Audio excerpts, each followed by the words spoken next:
Hello everybody and welcome to Thermodynamics 2 tutorials with Maria. I'm Maria and we're going to be solving a sample Rankine cycle.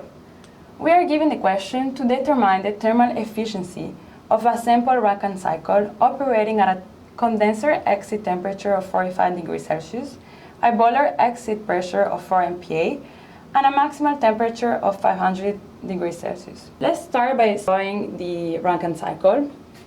So we know that we have liquid entering the pump and it's going to leave as a compressed fluid in order to enter a boiler.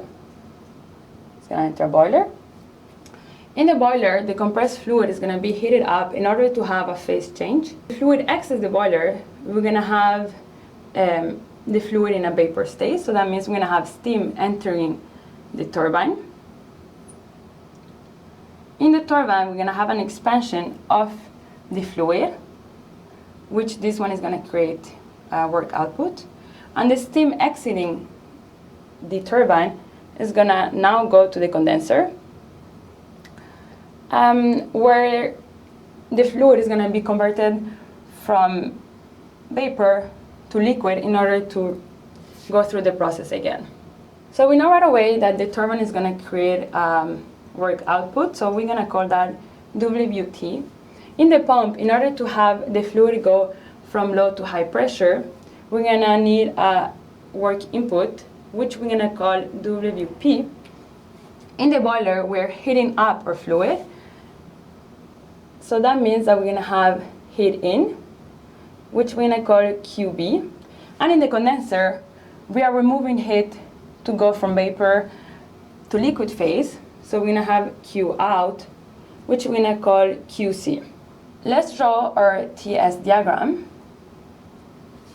So we have temperature and entropy, and we can right away do a curve. We know that we're going to have a low and a high pressure, so we can go ahead and draw it right away. And now it doesn't really matter where you start numbering as long as you're consistent. I'm going to start numbering here. So the fluid after the boiler is going to exit as steam, so as vapor. So we know it's going to be around here. Then when it goes through the turbine, we're going to have an expansion of the fluid with a constant entropy. Is going to go down to a low pressure due to expansion. And then the fluid is going to go through the condenser at a constant pressure, and it's going to be converted from vapor to liquid. And then we already know that in the pump we're going from low to high pressure since we are compressing the fluid, so we're going to go with a constant entropy to the high pressure. And then for 4 to 1, we're going through the boiler where the fluid is heated up, and we can see here. If we go back our question, we know that the condenser exit temperature, so that means that T3 is going to be equal to 45 degrees Celsius. We also now know that the boiler exit pressure, so P1, is equal to 4 MPa.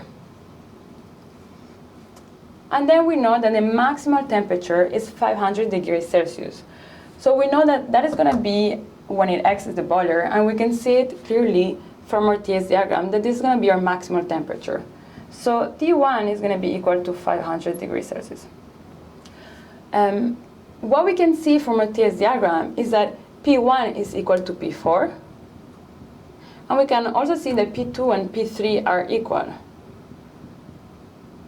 And as we say, we have the high and low pressure, so P1 and P4 is larger than P2 and P3.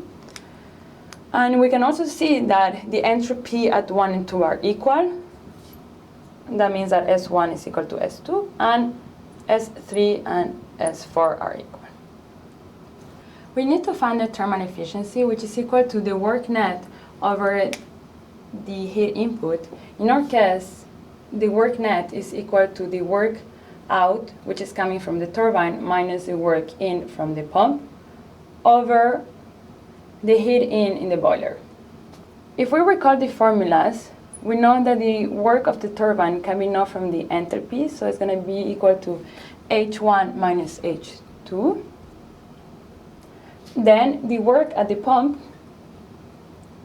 can be known from the specific volume and the temperature change from high pressure minus low pressure. And the heat in, so QB, can also be known from the enthalpy change through the boiler, so H1 minus H4. If we know that the temperature at 1 is 500 degrees Celsius, pressure at 1 it's 4 MPa, we can go to the tables and find that H1 is equal to 3,445.3 kilojoules per kilograms. We can also know that the entropy at 1 is equal to 709.01 kilojoule per kilogram. For the state at 2, we need to find our qualities, and since we don't know exactly where it stands. So if we use table A4, we know that X2 is equal to S1 minus S fluid minus S Fg. And that is going to be equal to 70901 minus 0.6386 over 7.5247, which is going to be equal to a quality at state 2 of 0.8574. So there's no units, since these are going to cancel out. And then with the quality, we're going to be able to calculate the enthalpy at 2. We just can recall the formula. H2 is equal to HF plus the quality at 2, X2 times HFG.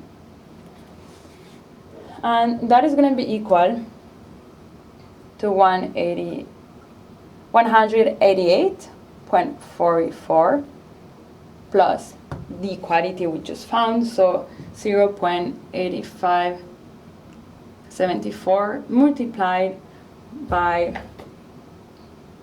2,394. This value we found it also from the table A4, and it's going to give us a value for the H2 of 2,241.06 kilojoule per kilogram. So now if we have H1 and H2, we can find right away the work of the turbine. So we do 3,445.3 minus 2,241.06 is going to give us a work for the turbine of 1,204.24 kilojoule per kilogram. So now that we have calculated the work of the turbine, we're going to go and calculate the work of the pump. Let's recall the equation. It's going to be work of pump equals to the specific volume times the pressure change. So that's P4 minus P3. At state number 3, it's just after the condenser. And we know here that we have a saturated liquid. When we have a saturated liquid, that means that our quality is equal to 0. We also know that at point 3, the temperature, it's 45 degrees Celsius. This is going to allow us to go to the tables and have the values for P3, the enthalpy at 3, and the specific volume, always for a saturated liquid. So the pressure at point 3, given on the table, is 9.5953 kilopascal. The enthalpy is going to be 188.14 kilojoule per kilogram, and the specific volume is going to be equal to 0.0011010 meters cubed per kilogram. So we have the specific volume, we have P3, now we're missing P4, but we have the pressure at 1, and we remember that between 4 and 1 we have the same pressure since there's no pressure change in the boiler.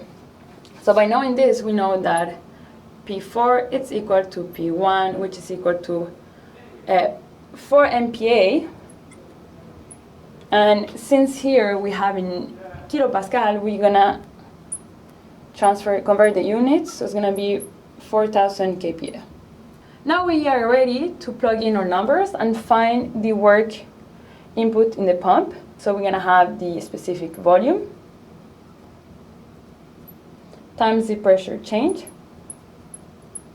minus 9.5953, and this is going to be equal to 4.03 kilojoule per kilogram.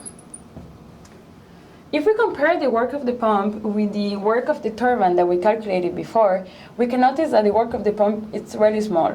This is why often in some problems one can assume the work of the pump negligible.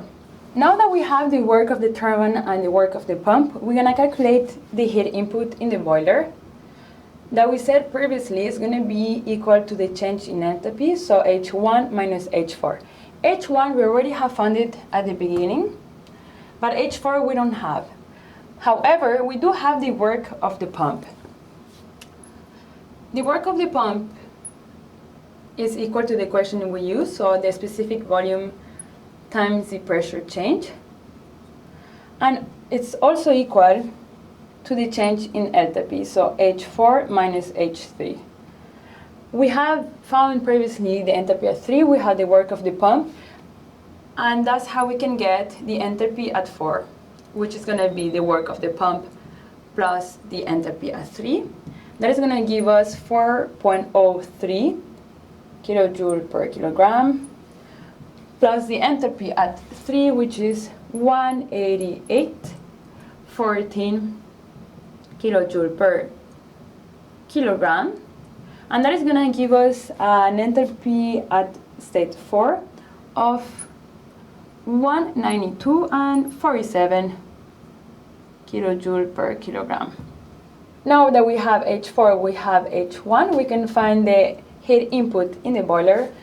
So H1 we said it was 3,445.3 minus H4 that we just found, so 192.47, and that is going to give us a heat input 3,252.83 kilojoule per kilogram. Now that we also have the heat input, we can plug in our values to find their thermal efficiency. So the work of the turbine, it's 1,204.24 minus the work of the pump, which is 4.03. The heat input at the boiler is 3,252.83, and this is going to give us a thermal efficiency of 36.9%.